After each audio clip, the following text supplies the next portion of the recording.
Yes, guys, Dan here from the Level Up Network, and we're back with another podcast.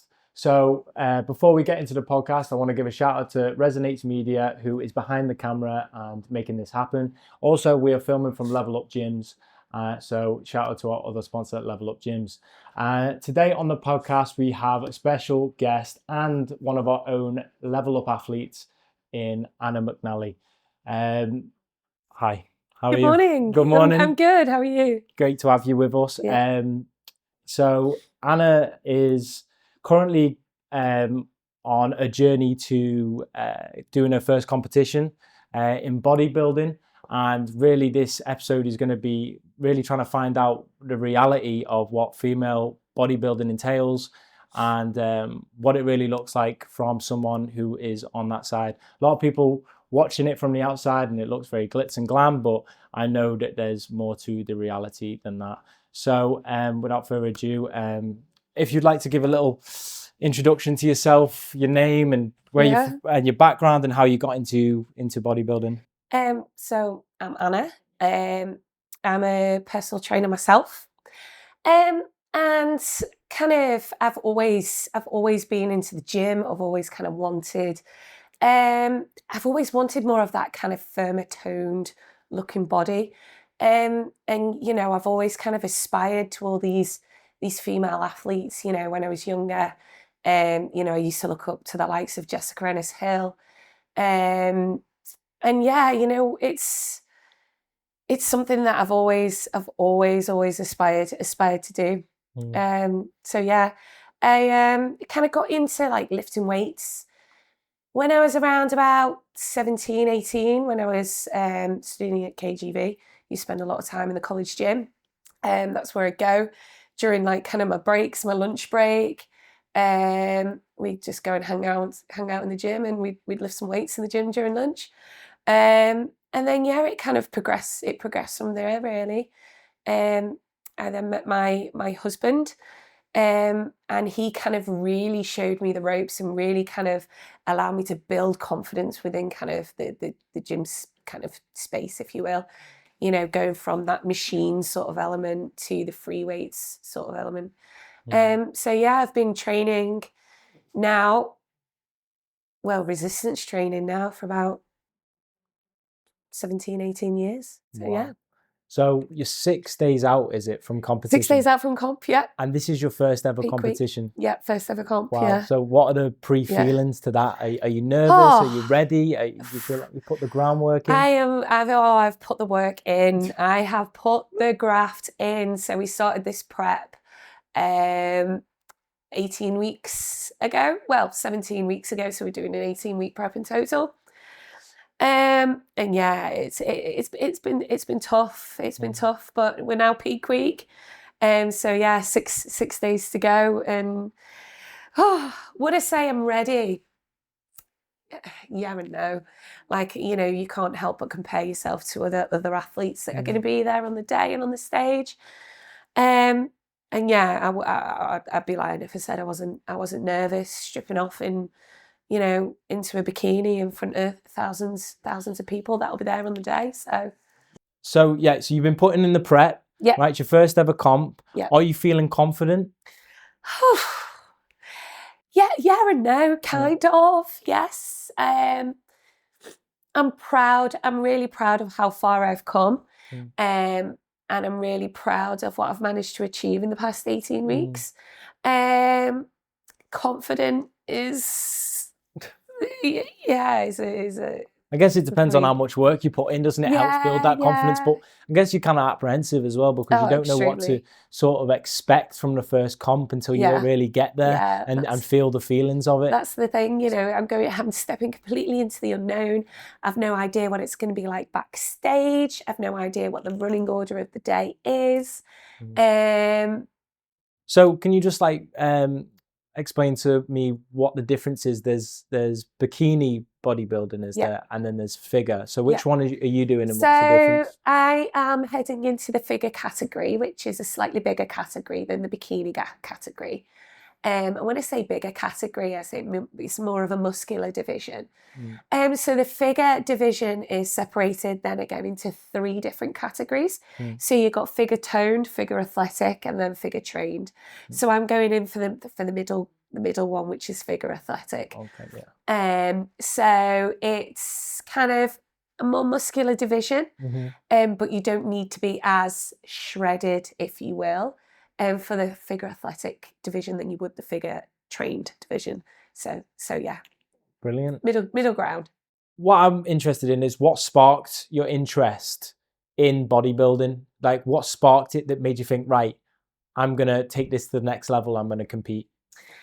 You know what? It's something that I've always aspired to do. It's something that I've always kind of seen other women doing, prancing around in a really beautiful, sparkly bikini with all the hair and makeup done and the heels on. And I just think it's just, yeah, it's something that I've always wanted to do.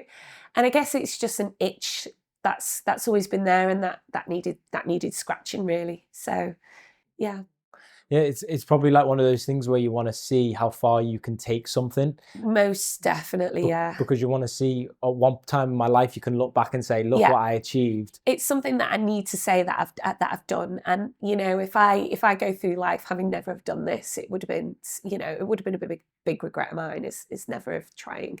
Yeah. And it's also having a goal and having a target and something to accomplish and something to work towards and something to say, yeah, I've done that and I'm proud and I've accomplished that. So yeah. In terms of like physicality, getting to that size and getting in shape, it speaks volumes about the discipline that you're putting in day to day. Yeah. I see it as like when they get on that stage and they and they put all that work, you can see the work on them. Like that is what it is. It's just pure discipline. And it's something that can't be cheated either. It can't be cheated. No. So are you now have an understanding like what kind of work that takes? Oh yeah. Like, I think what a lot of people don't realize as well with bodybuilding is the work has to be done in the off season. So basically everything that you've built, that whole muscle structure, the actual physique that you've built is built over years and years, especially as a female, is years and years of graft to put on that lean tissue beforehand. So that muscle building and that actual element of the bodybuilding, if you will, is years in the making. As a female, is years in the making. So the contest prep is just basically removing the layer of fat that's over there to show off what it is that you've built previously. And a lot of people kind of think, oh, it's the prep where you put in all the work. And it's not. The prep is just the revealing of the years and years and years of work that you've put in to build that base and to build that solid foundation that's there. So my training throughout this whole contest prep has not changed at all. In the past 10 years that I've been training, my past 10 years of training has been pretty much exactly the same. I train a push-pull leg split, which is kind of, a bit more of an old school split. So for those watching who don't know, push-pull legs, so your push session is chest, shoulders and triceps. Your pull session is back and biceps, rear delts as well. And then legs is, your full lower body. And then sometimes I'll divide legs up into like an anterior day and a posterior day. But yeah, I've trained the same for the last 10 years. Nothing's changed. Yeah, well, obviously it's working, and you had a really good foundation before you went into this because you live and breathe fitness. Obviously, you're a personal trainer as well. So, what are some of your clients said to you since they've seen the transition in you, and obviously stepping up to this level you're at now? What have they noticed? Oh, well, to be fair, I mean, during the contest prep, everybody notices the fat loss, the prep face. The way you kind of get more gaunt looking in the face. I'd say 90% of my clients are all like, you know, super supportive and great. I've had a few tell me that I look awful and that I look haggard. And oh, don't lose any more weight, you're gonna look awful. And it's like, thanks. But no, I'd say the vast majority of the girls that I work with are just amazing. That's part of it, I guess. When you do something that's considered extreme in your life, oh yeah, you're gonna get a bit of backlash or people having yeah. something to say about it. Oh yeah. Especially as a female, maybe I feel like it's the territory that you're in right now. It's different for a female to navigate rather than a male. Yeah. And there's more complications that probably come with it. Oh yeah, 100%. So 100%. what kind of things would you say from a female point of view in bodybuilding? What kind of challenges are presented to you? Oh, so many. I mean, the obvious one is the loss of your monthly cycle. So I lost my periods when I was about 7 weeks out. Wow. So I was about 10 weeks into my contest prep. So basically what happens is your body kind of goes into a bit more of a hibernation mode. When your body fat gets that low, your body kind of shuts down a little bit because it knows that pregnancy isn't going to be viable. So it kind of tries to preserve everything, if you will. So you don't get your kind of monthly hormone fluctuations. So my levels of estrogen have obviously dipped quite a bit. So I'm basically a menopausal woman right now. You know, which isn't doing... It's not great for Rick, is it? It's not great for the mood swings. It's not great for sleep. It's not great for kind of dryness in the skin and in other areas. So yeah, there's a lot of dark sides to the contest prep. Yeah. That not many people know about as well, because I think a lot of people see the over-glamorization of bodybuilding through social media. They see that glitz, they see that glam, they see the makeup. Well, that's what you said you saw. Sparkles and the tan. And that's exactly what drew me into it in the first place as well. And it's very much what social media kind of portrays, yeah. And it is very, very far from the truth. And what social media portrays is show day, is that one day. And kind of what people don't realize in a contest prep and the weeks and weeks of graft that you're putting into for just one day. It's crazy. And you know, it impacts your whole entire life. You know? So how would you say it affected you mentally, like in terms of mental health? Oh, mental health, it's not been great. I feel like, I mean, it's the term I'm using at the minute is that I've lost my sparkle. You know, I'm not as bubbly as I used to be. I'm kind of a bit more of a shell of my former self. Were you anticipating all of this before you went into it? You know, I knew it was going to be tough. Yeah. I knew it was going to be tough. And I very naively thought that I would be stronger than I have been. And you know, I'm not going to lie, I found this extremely tough on my mental health. You know, I'm snappy. I'm not a nice person to be around at the minute. I feel like I am snappy with my daughter. Wow. I am snappier with my husband. I take myself off quite a bit. I try and isolate myself because I know that that's what I'm like. I try and busy myself. I try and distract myself. And then, you know, that obviously, you know, it's nothing personal to my family and to my loved ones and to my close bubble. But, you know, it obviously comes across that way. And, you know, it's been really, really tough. Yeah, really tough. So do you then think that, is this something that you could sustain? Absolutely not. No. This way of life and this lifestyle is completely unsustainable. You know, sitting at this level of body fat percentage right now is massively massively unsustainable, especially as a female. Yeah. So it's ironic because although you may look the peak version of yourself physically, Yeah. in terms of health, mental and physically, you're Oh, probably I'm not at in the an worst. optimal state. I am at the worst. I am at the worst health I'd say I've ever been in. You know, at the moment, I've got the sniffles, which, you know, is, I think everybody's got the sniffles at the minute. But, you know, normally I'd fight them off like that and they'd never normally bother me. They've floored me. But I mean, I say this to a lot of people. Bodybuilding is the only sport where on show day you are physically at your worst. You know, every other sport and every other competition that you go in and do on show day, you know, you're supposed to be at your physical peak on show day. Whereas with bodybuilding, you've done so much on the weeks leading up to it to deplete yourself, to get a certain look, to strip the fat, to strip the extra water.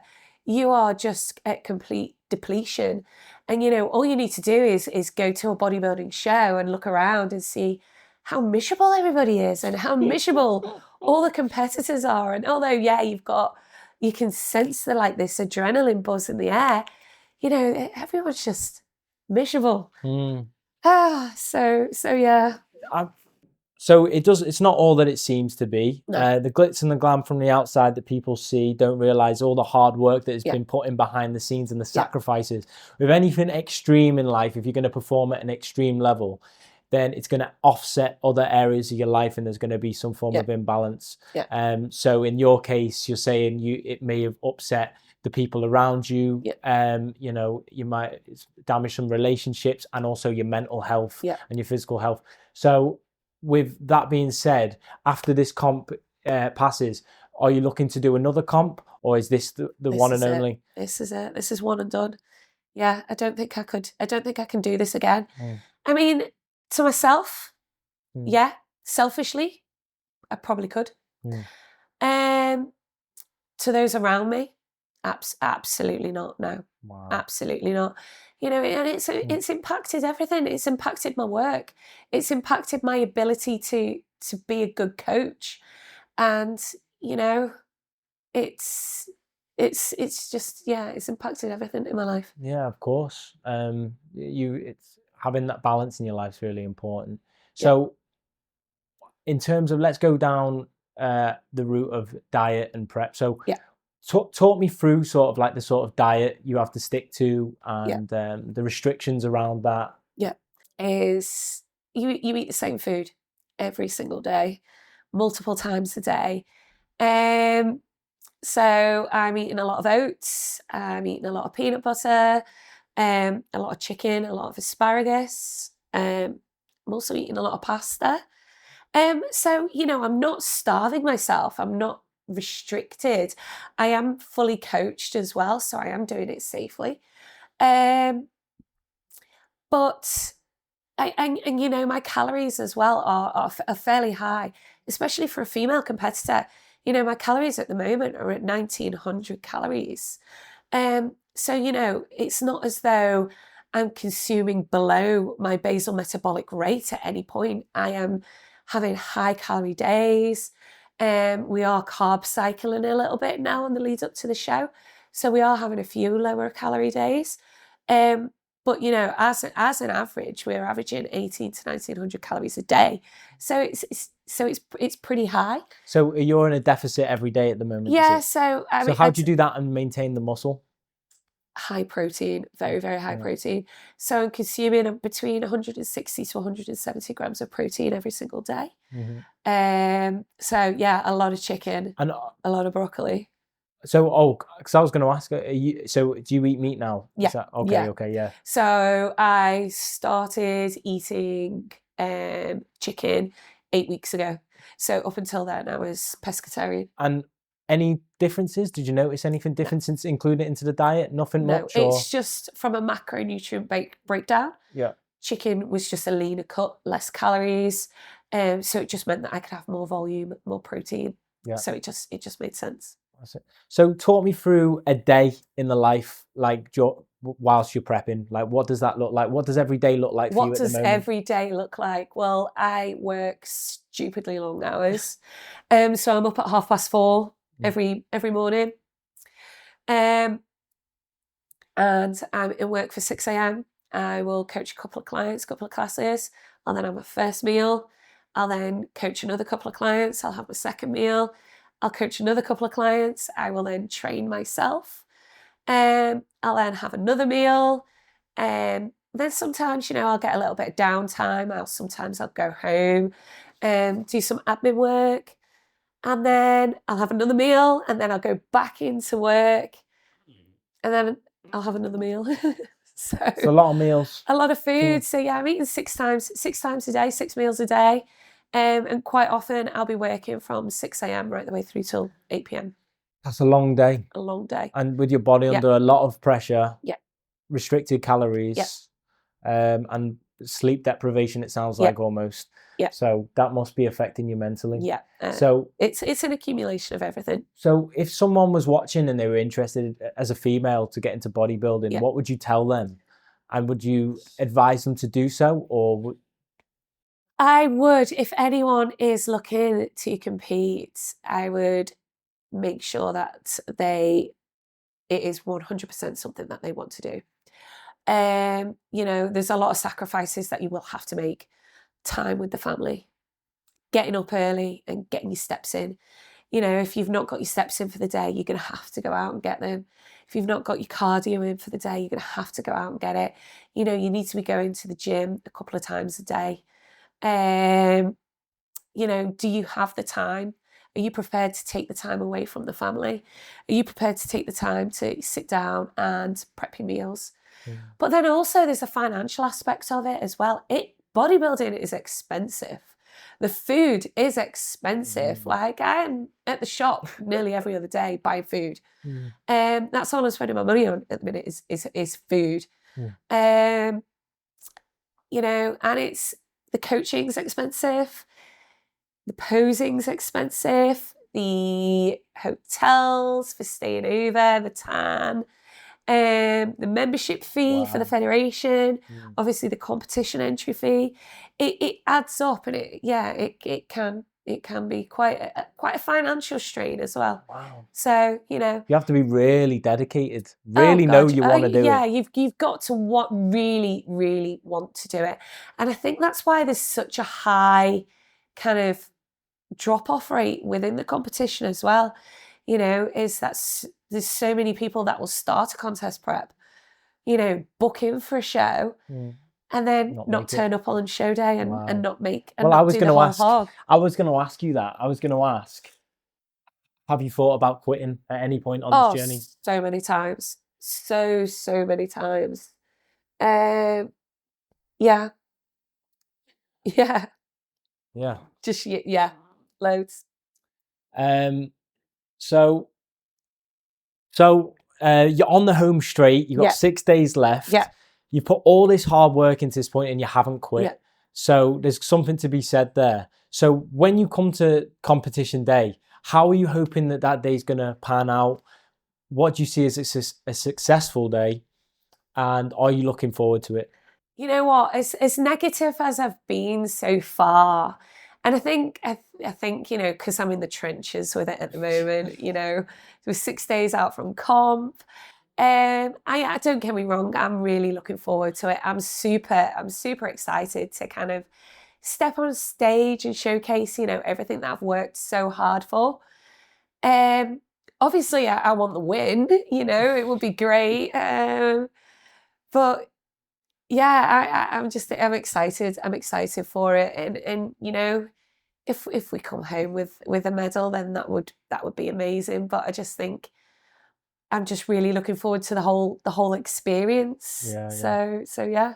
It'll be really interesting, and I'll be following that. But when the competition's all finished, what are you going to do for your cheat meal? Oh, this is what everyone wants to know. Is this something you've been thinking about for weeks? You have no idea. I have been stashing so many little treats and things everywhere. I've got a bit of an Easter egg obsession at the minute. Oh yeah, because this Easter egg chocolate is just the best. elite. But the main meal, like I think on show day, I think what I want to do is I just want to cocoon up. I want to go back to the hotel room. I want to get a really filthy pizza. Filthy. I want to sit in my own filth. And I want to sit and eat pizza in bed. That's what I want to do. I want a filthy, what dirty, toppings are you getting on there? Greasy pizza. I don't know. I was just going to see how the mood takes me. Maybe a bit half and half, something. You know? Oh, I don't. Maybe I might half and half it. Oof! No, I didn't even think about that. Yeah. It's gonna be a stuffed crust, obviously. And there will be some sort of like brownie dessert going on. Maybe like cream egg stuffed cookies, or I've made myself a cookie pie. Yeah, you've been doing a lot of baking, haven't you? I've been doing so much baking. So yeah, I'm struggling to sleep at the minute. So we've been baking. So yeah, that's been tough. Ticking over. I've been baking, and now I've got no room left in my freezer because I'm baking cookie pies and brownies. So I've got a tray of brownies in the freezer, and yeah. What do you think the biggest takeaway is for you from this whole experience of the bodybuilding? What have you taken away from the actual experience itself that you'll carry with you for the rest of your life?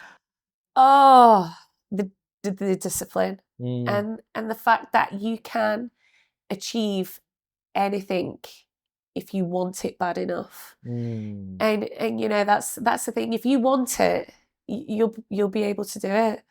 And I think that's the reason why a lot of people don't achieve their ultimate goals. Wow. Is because they don't want it bad enough in the first place. Yeah. And you know, that they are willing to kind of sacrifice that long-term gratification for that short-term sort of satisfaction, if you will. You know, and it's about delaying gratification as well, you know, and yeah, just getting your head down, getting the blinkers on, and following the plan, not following your mood. You know, that's a big one that I say, and I say to my clients as well. You know, you shouldn't allow your mood to dictate your actions. You know, if you've got a plan in place and you've got a goal set, you follow the plan. You don't follow your mood, because your mood's temporary. You know, you're really going to feel as this certain way for a certain amount of time. It's just an emotion at the end of the day. So yeah, stick to the plan, not your mood. That's really, I love that. Yeah. I think it's even more appropriate with women as well, when they have to deal with the hormone cycles through the month. Yeah. So men don't have to worry about that so much. But obviously, doing what you've done from a female's perspective was much more challenging, because the mood can be changing up and down, especially when you're putting so much pressure on your body. And when you're high, you are super high.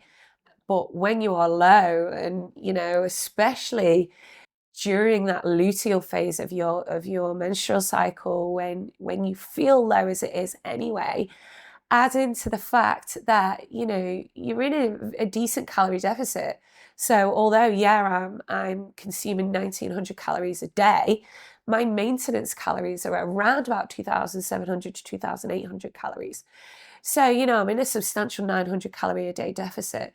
So to put in that deficit with the feelings and emotions that you'd have anyway during that stage of your cycle, where you're cravey, you're upset, you're kind of irritable, agitated, you know, add into that a calorie deficit, a long day at work, you know, something didn't quite go right. And it's just, it can be very overwhelming, and it can be super, super consuming to everything. So yeah. I'm a bit off topic, but I'm just interested to know, because obviously you train a lot. What's your favorite muscle group to train? Oh, chest, like a good chest day. Chest and shoulders. I love a shoulder day. I love it. So last year, I think you you had a little bit of an injury, didn't you? And could have been a serious one. Yeah. So you want to like talk me through sort of like what happened? Oh, yeah, it was quite a serious injury, to be fair. So I slipped a disc in my spine and caused something which is called cauda equina syndrome. So basically, I slipped a disc that bad that it kind of completely cut off the nerve to my left leg. So I was basically paralysed in my left leg. So that happened pretty much this time last year. Wow. So yeah, it cut off the use to this leg. It also disrupted other parts of me, such as bowel and bladder function as well. So yeah, it was a pretty bad injury. Anything to do with the spine is terrifying, Yeah, because it can really be like serious. But what's amazing is in 365 days, you've now gone from a position where you were very, very vulnerable and in a bad situation to suddenly being, I know obviously we say it's not your peak health, but peak performance perhaps, when a lot of people might have taken their foot off the gas at that point, but instead you've decided to do the opposite, the counterintuitive thing, and you've doubled down on your training. Definitely. So I kind of saw it as a bit of a challenge, to be fair. So when I had the initial injury, I was paralysed, I couldn't move. And honestly, I cannot fault the NHS at all. I ended up in an ambulance, straight to A&E. Within 2 hours at A&E, I was put in an MRI machine. That's when I was diagnosed with cauda equina syndrome. I was referred straight to Walton Neuro, and I had spinal surgery within 2 weeks. So, like, complete hats off to the NHS, to everyone in Southport A&E, to all the doctors and nurses at Walton Neuro as well. They were just absolutely brilliant for getting me in and getting me out. I had the surgery with Dr. Buxton. I woke up from the surgery and I was on my feet walking around within 20 minutes of waking up from the surgery. Wow. And then, much to my husband's kind of dismay, we were back in the gym training within 2 weeks. 2 weeks post spinal surgery. So I think I'd only just had my stitches out, and I was back training. So what was going through your mind though? Like, when it first happened and you get diagnosed with, and what sort of things are they saying to you? They saying you're not going to be able to train again, or is there? I initially thought it was the end of my career. I thought that was it. I've broken myself. I've done some serious damage. I'm going to be in a wheelchair for the rest of my life. I can't PT anymore. I had all these emotions going through my head. But then also, what really doesn't help is other people's input to the whole situation. The amount of comments that I got saying, oh, the reason you've hurt yourself is because you train too much. Oh, the reason this has happened is because you're doing this, you're doing that. And it's like, I am human at the end of the day. I can get injured. Everybody can get injured. So my physical therapist, was absolutely amazing. And he said to me, the only reason you are in such a good position as you are right now is because of the strength that you've had going into this injury. The only reason why you've had the recovery you've had is because of your core stability and your strength and your resilience going into this. Most people are out of it for 6 months to a year. You bounced right back, didn't you? Oh, I wouldn't say we bounced right back. The rehab journey was quite long. It was frustrating because of the amount of nerve damage I did to this leg. I mean, I'm still reaping the effects of the nerve damage because I suffer a lot of cramp in this left calf. It kicks off all the time. I've still got reduced strength in this hamstring. But yeah, for the first time, we were back squatting to what we were squatting pre-injury, and we squatted that. What was that, about 5-6 weeks ago? Wow. So yeah, we were back to full strength and 6 weeks out from competition as well. So it's amazing. So really. Yeah, we're pretty proud of the rebound that I've accomplished. Yeah, because you actually should see it as, you know, if you didn't put all that work in and you didn't live the lifestyle you were living, you didn't have all that foundational strength from all the work you've been putting in the years prior, perhaps it could have been a completely different version of events. Definitely. So actually, that lifestyle might have saved your career. Yeah.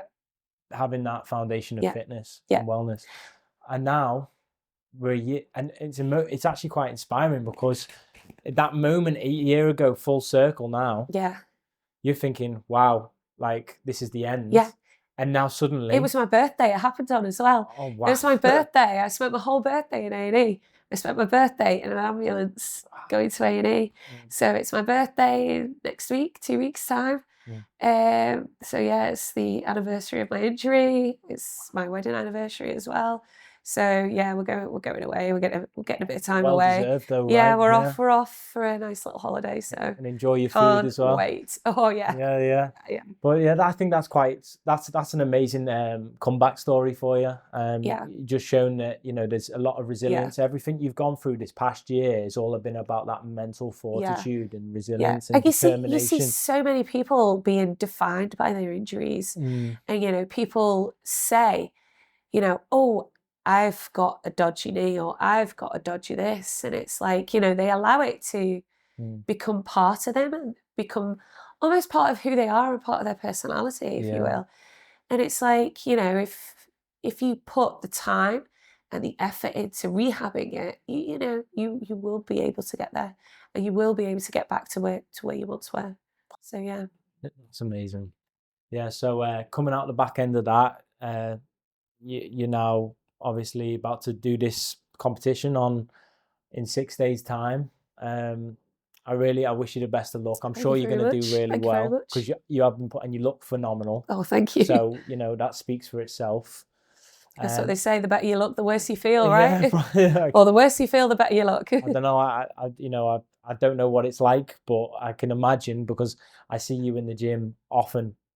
Sometimes twice a day, and I know you're working really, really hard. And hats off to you for that. And I think the recap, and you know, if we wrap this up, things you take from this is that, like, if you really, really want to achieve something, you can make it happen. 100%. Yeah. You know, it's not always going to be easy. There's going to be trials. There's going to be challenges, but if you can push yourself through them, you can come out the other side and end up being a better version of yourself, as which you're at now. The world of female bodybuilding comes with its own set of challenges.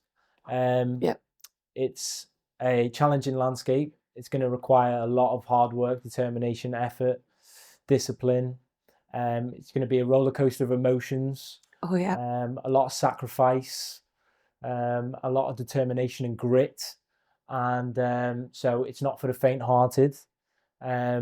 So, you know, if someone's getting into bodybuilding, I don't know if you've got any last words of advice for any women that are thinking or considering moving into that space. You know what? If you're passionate about something, do it. You know, as negative as I've been about the whole journey and the whole situation, you'll regret it not doing it more than you will doing it. So do it, give it a go, give it everything you've got, but be prepared to make sacrifices. You know, whether that's with kind of time spent with relationships, being family, social, work relationships as well, financial security. You just got to be prepared to make those sacrifices. And if you really want it bad enough, you will achieve it. You will. Well said. I love that. Well, thank you so much, Anna, for Thank you so much for having me on. Thank you. Oh no, it's a pleasure, and it's Yeah. been really great having you on. And I think a lot of people can take stuff from Yeah. this, especially because, you know, having such a close connection with the gym Yeah. and the community there. And there's probably a few Yeah. people that have thought about moving into that space. So I think that's going to help them Yeah. a lot. So where can people find you online, or like follow you, or? At Anna Mac Fitness, or at Anna Mac_fitness. Yeah. And then, yeah, hopefully next time you have me on the podcast, you'll see a different version of me that's kind of not as zombified, a little bit more bubbly, a little bit more like kind of energized and Yeah. ready and eager to go. So yeah. Well, thank you so much, Anna. I And really thank you so much for having me on. Thank you, guys. So yeah, make sure you follow, like, subscribe, and stay tuned because we've got more guests coming soon. Thank you. Oh, something like that. Is that all right? That's a wrap. I've always wanted to say that.